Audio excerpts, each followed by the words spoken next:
Okay, mao ni panghitabo atong last nga video. Haha, himuan lang natog part 2 pero so wala pa miniabot aning lugar, mao ni ang mga panghitabo. Nay usa ka babae nihangyo og pa-picture sa atong idol nga pulis.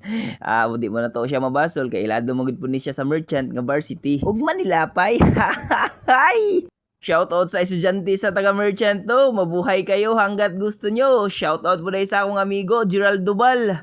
Ang nahitabo manggod ni adlaw is nainiduol sa mua. Gahatag silang flyers para sa ilang bag-o nga business. Shoutout no, Actina, baka naman. Okay, og nagsugod na ang ilang dula. So kanay wala na lang ako na videoan kay na magugoy importante nga gipalit. Nagpalit kog angay paliton para malingaw pud mi malingaw ang tanan.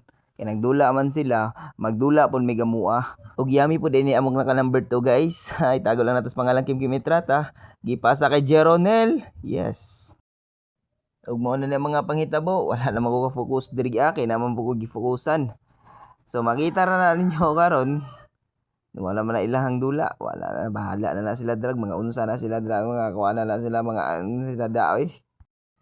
Umapit pag ini ako idol, polis, no? Maghahamag kay Yami, bagi kay ani nga polis, Yami makiles.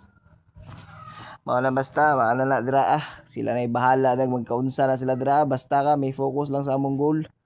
Idol na ako, narang secret weapon, matik, alam na ang secret weapon. Mo na akong gipalit ganiha guys, mo nang wala ko ka video kayo sa ilang pagsugod kay mo to akong giprayo og palit. Kay nagdula man sila, magdula pud may gamuha. Diri sure pa mi nga maka-score. Maka-shot man mi. Sila dira bahala na sila daw.